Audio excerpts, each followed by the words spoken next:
Welcome to another episode of Cadence Fishing TV. I'm fishing today at Edgbaston Reservoir, which is maybe just only a mile from Birmingham city centre. And it's a wonderful old venue and one that I haven't been to for, well, it's got to be 10 years now. I got down here quite early this morning before Chappie the cameraman, and I've already started to catch some absolutely amazing bream. I mean, look at that one. They're absolute monsters.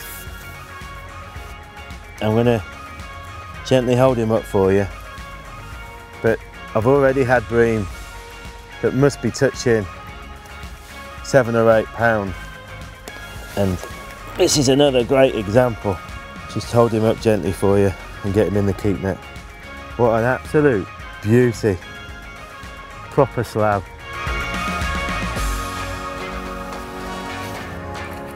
Well, I mentioned I hadn't been here for a long time, and I asked some of the local anglers I know that fish here, and actually I didn't really get any information. Nobody had been fishing here.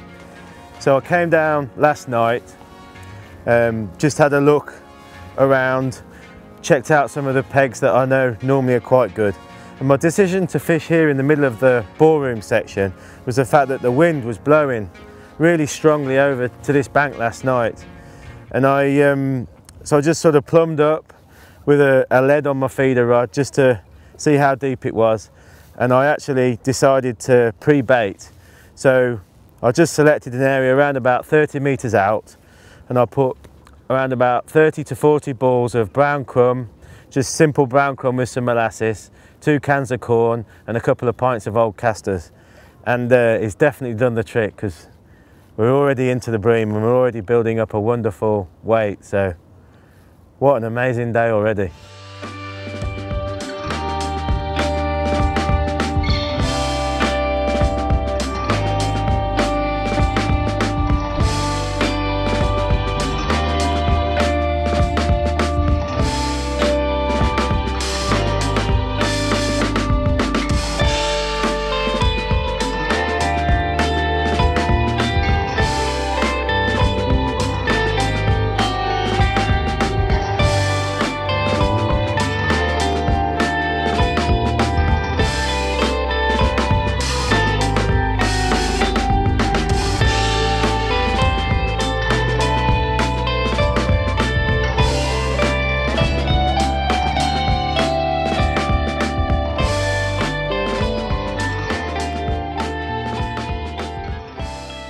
Well, Edgbaston Reservoir used to be famous for match fishing.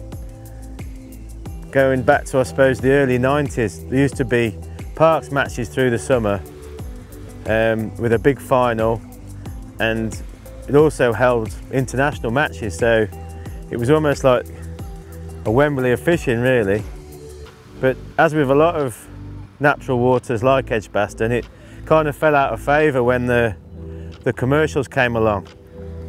And I think it's true to say that obviously the potential's still there, and perhaps the fish have thrived on neglect. I've just got another lovely bream here. I'm having to really take my time with them because they're such lumps and they're really fighting. That one then, when I hooked it, actually did a bit of a run and took some line off the drag, so not like the normal boring plodding bream. These are really having a go.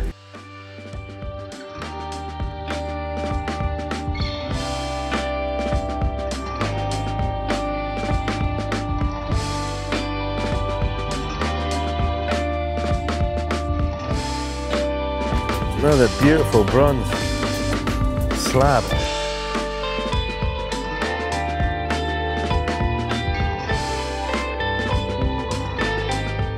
What a beauty. And that's absolutely immaculate. It's scale perfect. That one's got to be 5 or 6 pounds.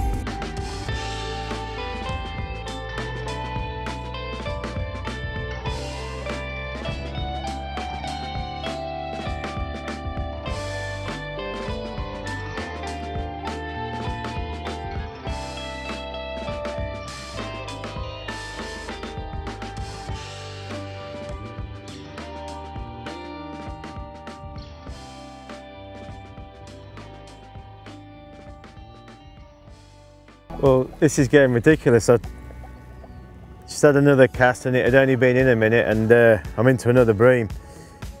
When I started this morning, I put 3 or 4 big feederfuls of bait out at around about 30 metres, and then I put a hook length on, chucked it out, and I was already getting line bites. So the bream were obviously already there from that feed I put in last night.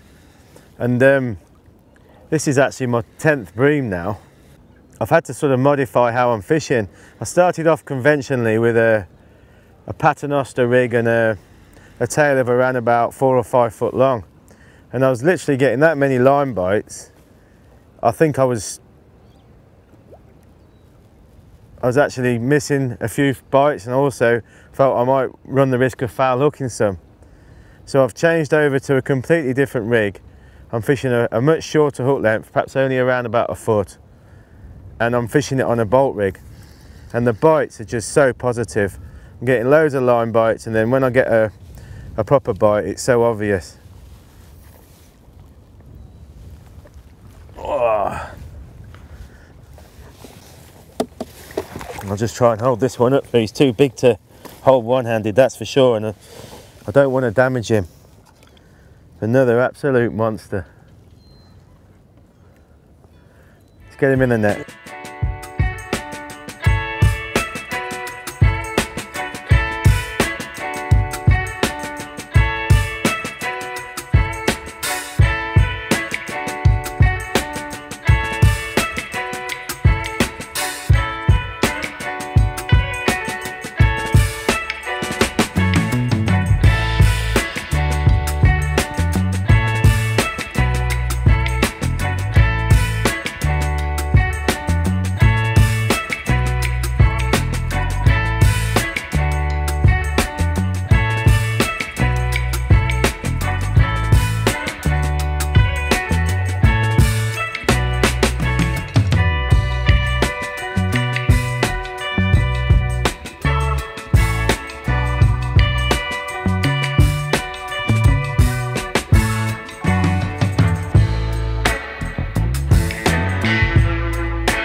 The rod I'm using at the moment is the CR10 13 foot number 3, and I'm actually fishing it with mono rather than braid.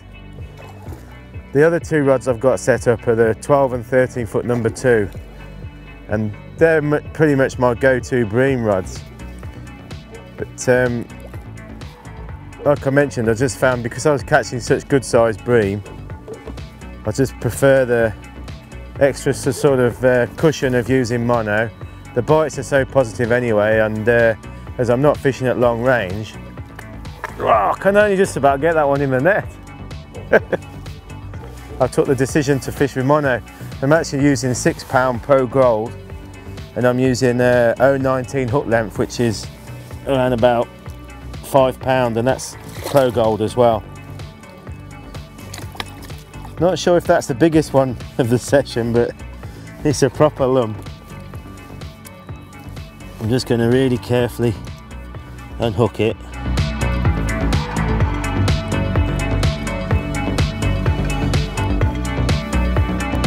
Wow! How big's that one?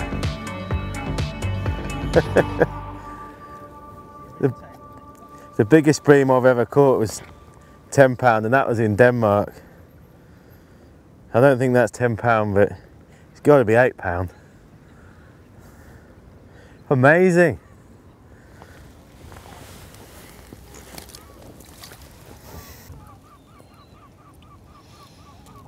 Well, I'm not sure if Chappie's been able to pick up the line bites, but I'm getting a lot of line bites almost as soon as the feeders hit the bottom. And what I've ended up doing is I've kept coming closer in. So I started at 30 metres, and I pulled a couple of turns in, clipped up again, and I'm still getting loads of liners. So I've actually clipped up at around about 25 metres now, and that bream shoal out there must be absolutely vast. But the last thing you want to be doing is when you're bream fishing like this is striking at line bites running the risk of perhaps foul looking a fish and losing it right in the shoal, because it could spook the whole shoal. And just by constantly taking fish from the edge of the shoal, that's the plan anyway, hopefully you're causing the minimum amount of disturbance to the fish. Well, the best bait at the moment, I'm using 2 halves of a dendrobina tipped off with a caster, but I have had some on corn as well and some on bunches of maggots, so it doesn't really seem to matter too much. This one's a bit smaller. It's a big old black one, this one. On a normal day I'd be saying that's a monster, but today perhaps one of the smaller fish that we've had. It's got to be 4 pound plus anyway. Amazing the different colours. Some of them are really dark like this one, and some of them are a lovely golden colour.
You might notice that I'm not striking at all when I get a positive bite. In that case, the rod was jagging, so it obviously hooked itself and was dragging the feeder along the bottom. I don't strike, I just gently pick the rod up and connect with the fish, and then try and pull them away from the shoal.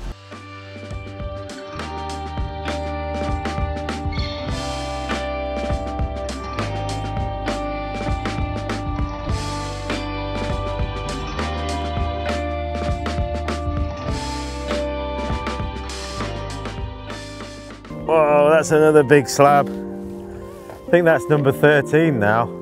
So I'm in shock still. Oh, look at that one, Monty.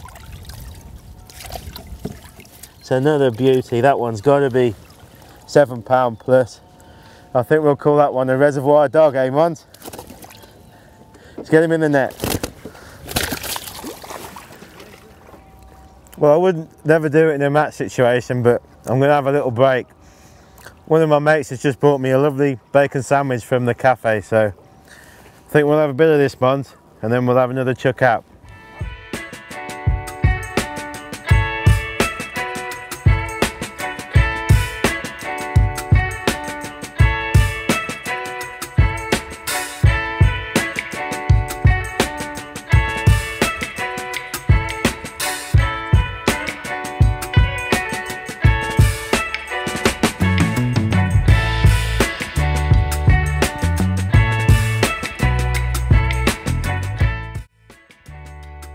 Well, after that little break, I went straight back out and was catching breams unbelievably. So one of my pals has come down and I've actually got another net in now. So I think this is number 15 or 16.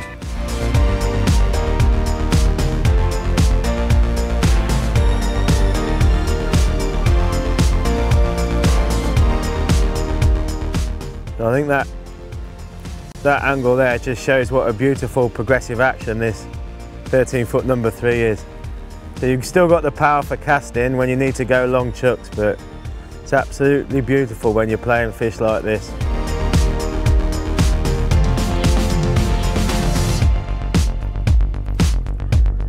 These bream have got serious attitude. I managed to get that one sort of fairly close and it's just woken up and gone absolutely mental.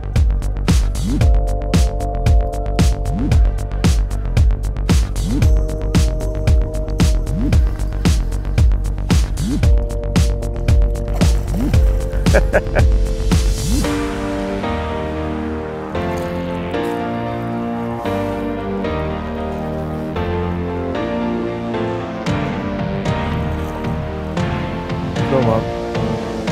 Whoa.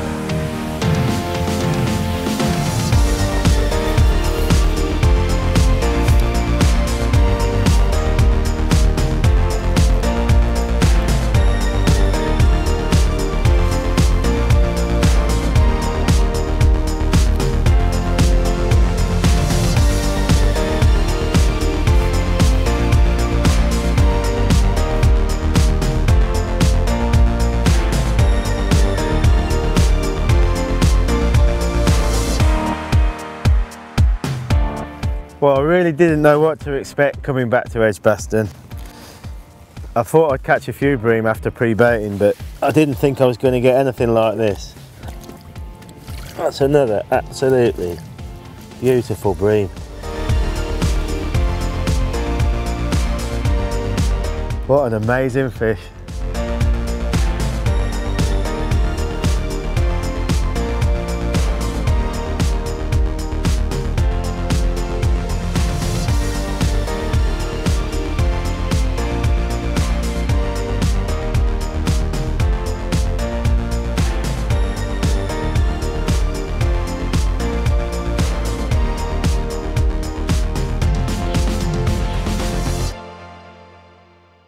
When I pre-baited last night, I spread the bait out to quite a large area, probably between about 20 and 30 metres out, and I don't know, it must be in an area of a probably 20-metre radius.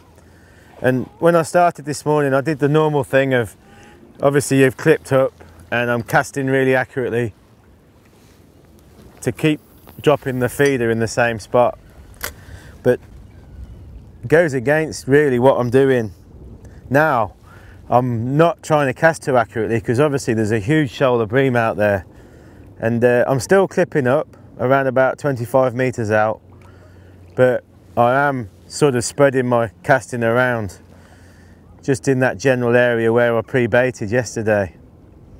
I think if I really did keep casting in the same spot, I might have a problem with foul hooking fish, as I'm attracting such a huge shoal of fish into a very small area.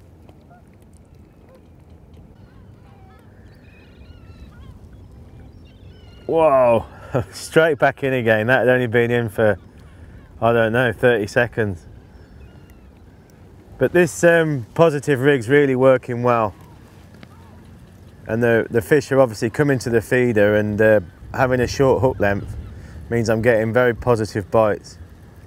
I just can't even comprehend how many bream must be out there. It must be a huge shoal of fish. And I have to just emphasise again the importance of not striking at line bites, because that really could spook the shoal. But by fishing a heavier feeder like this and a bolt rig and a short hook length, it doesn't, oh no, that one's come off. Oh well, that one's come off, never mind. It's the first one I've lost. I was perhaps bullying that one a bit too much. But I'm just going to try and take you through the baiting up, casting, and hopefully hooking another bream. So best bait at the moment is 2 halves of a dendrobina tipped off with a caster, and I've got a mix here. It's mainly casters now. I'm just putting a little bit of chopped worm in, and I'm plugging it with the ground bait, just making sure everything's neat and compact, ready to cast out. And I'm just casting using that buoy as a target, just out 25 metres. And I reckon I'm fishing in around about 15 foot of water. So I'm just letting the feeder hit the bottom without moving it, and then just gradually tightening it up to the tip. I'm not worrying too much about setting the tip today because obviously the bites I'm getting are so positive. That's the 1.5 ounce carbon tip that I'm using, and once the line's just started to sink and settle, I just tighten the tip so that I've got it, and you can see there that was a bite straight away. Now I'm not going to do anything crazy because I just want to check, see if it's hooked or if that was a line bite. So I'm pretty sure that's on. You can see the tips jagging backwards and forwards, and there we go, another bream. Wow. What an unbelievable session.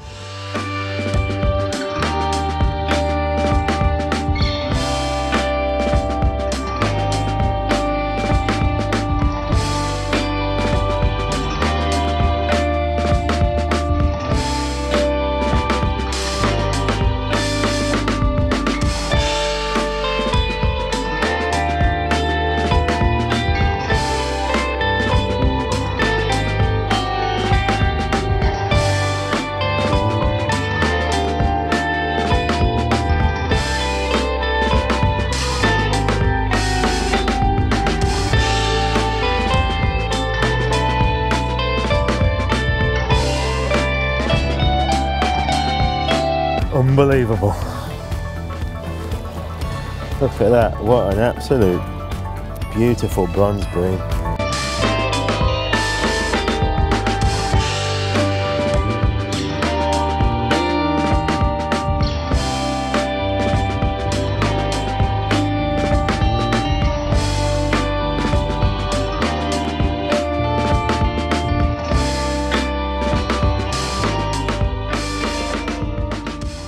Totally immaculate and so solid as well. They really are chunky bream. As you can see, I'm trying to handle them in as little as possible. Just transfer them into the net. Just make sure that they're revived, and then it's got plenty of room in that second net. I'm in shock.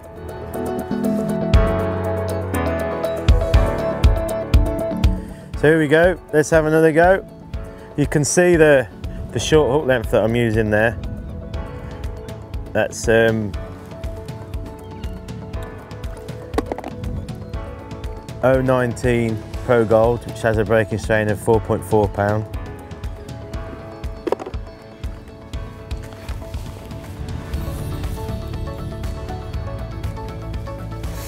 That's the hook I'm using. It's a Sensus 3180 BZ in a size 14. A lovely fine hook, but really strong as well, and very, very sharp.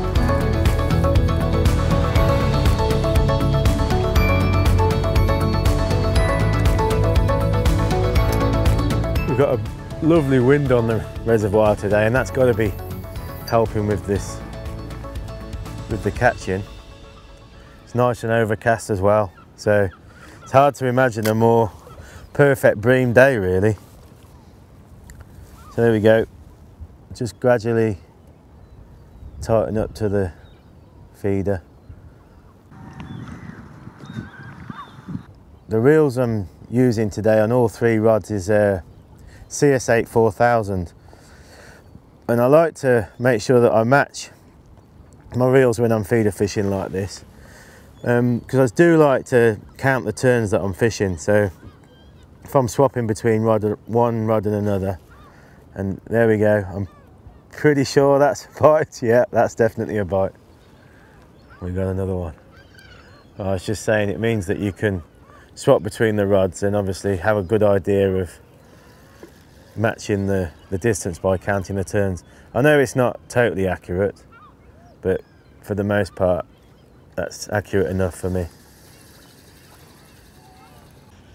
So once I've got the fish away from the shoal, it's just a matter of keeping steady pressure and being careful once they come close under your rod tip like this one's just had a real good go. You'll often get that with bream, they'll come in quite easily, and once you start to bring them up into the shallow water, they'll start to have a bit of a fight. When I hooked this one, it really had a good go. Another beautiful bream.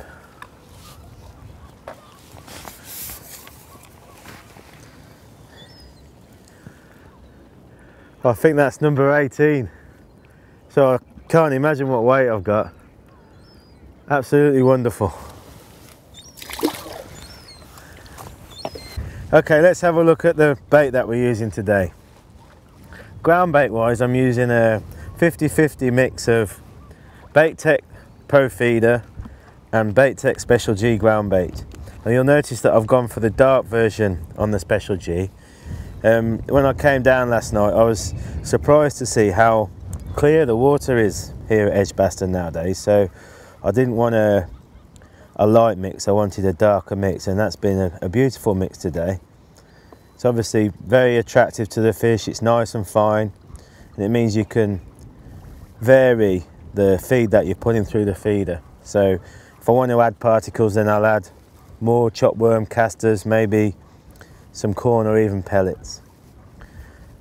Just talking about chopped worm and caster, you can see there that I'm using quite coarse pieces of worm, so I'm not chopping them up very finely.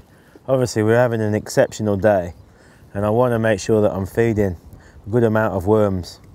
And what I've actually done is I've cut back on the concentration of worm once I've really started to catch well, so I'm actually adding a good amount of casters to that mix. So perhaps if it was harder, I'd be using a bigger concentration of worms and chopping them up really fine, just to sort of get the smell and attraction from the worms. And I'm just putting a few grains of corn in as well. I've had some bream on the corn today, but by far the best bait, I think I've mentioned, it's been fishing with worm and caster. They've absolutely seemed to have singled out the worm, so they're feeding very, very well. A couple of quick tips. I think I've mentioned it in previous videos, but I like to keep my ground bait in a sealed bag so that it's not open to the elements. I can take out ground bait as I need it for the session.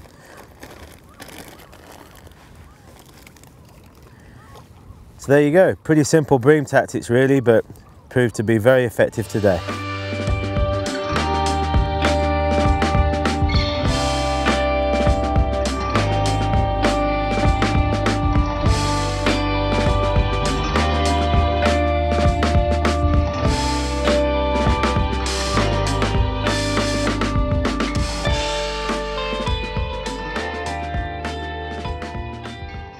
Well, I'm just unhooking a bream, so I'm just going to let him just revive himself in the net before I unhook him, and it gives me a good chance to show you the rig that I'm using. So that's the bolt rig I'm talking about. I've got the feeder running on top of a loop and it's trapped between that bead, and I've got a swivel bead on the bottom which I'm attaching my hook length to. So you can just see how short that hook length is. It's got to be just a foot, and look how perfectly that fish is hooked just in the lip. So it's nice that it's not deep hooked and damaged in any way. So I'll just get that bream in the keep net and we'll talk about the feeders.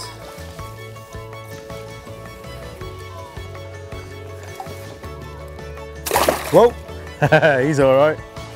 So the feeder that I've ended up using is a 40 gram matrix cage feeder. It's not a massive feeder, but the great advantage for me is the fact that it's so compact and heavy. So when it gets to the bottom, it stays in position, and it must be enhancing that bolt effect. So when the bream picks the bait up, obviously pulls the swivel against that bead, it hooks itself, and you get that really positive bite, either a classic bream bite where the tip just keeps going, or you get a really nice drop back and it starts jagging as the bream moves the feeder along the bottom. I think when bream are feeding so confidently like this, it can be difficult to, strange as it sounds, to pick up the bites. If you've got a long tail, the bream is perhaps moving around mopping up bait off the bottom, and it can move a long way before it registers a bite. So contrary to what you think, I think sometimes the best bites to have are those positive bites where the tip's jagging and the fish has hooked itself, rather than the pull round. Anyway, I'm going to get back out again. Oh, just before I do, I'll show you, that's the feeder I started with. It's a taped up rocket feeder. I think that's only 20 grams. And that was just enabled me to get a good amount of chopped worm and caster in my swim, just to help kick start it this morning. Once I started to catch well, then I switched over to this 40 gram cage feeder. When you are using chopped worm like this and you're not mincing it up too much, a great tip is to actually use bits of the worm that you're feeding as your hook bait. Obviously that's going to be what you're feeding and the fish are going to be feeding on. So I like to just take bits out of the chopped worm mix and hook that on, and sometimes I'll chop a bit off, so I've got 2 bits of worm. And the caster, for me, I don't think it's really why the fish take it, but using a caster like that just helps to stop the worm from doubling over the hook, so it just keeps the worm away from the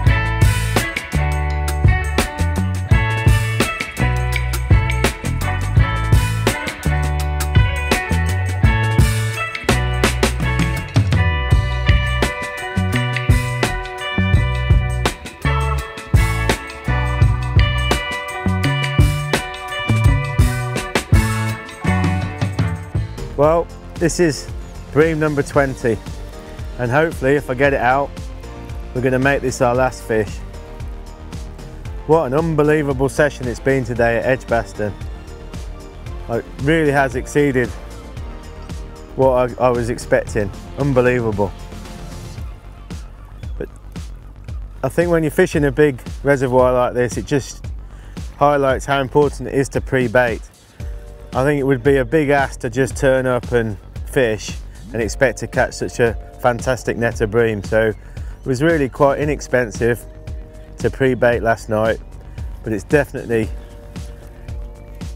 helped us catch one tremendous weight of bream.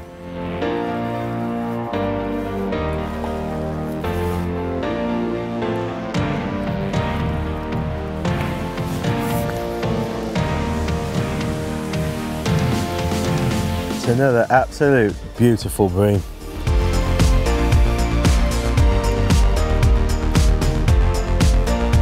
Well, they're like peas in the pod. Absolutely tremendous. Let's get this one in the net and we'll have a look at what we've caught. Well, Edgbaston Reservoir was the venue that I fished my first ever junior match when I was 10. And actually I caught 1 bream and came second, and that was over 35 years ago.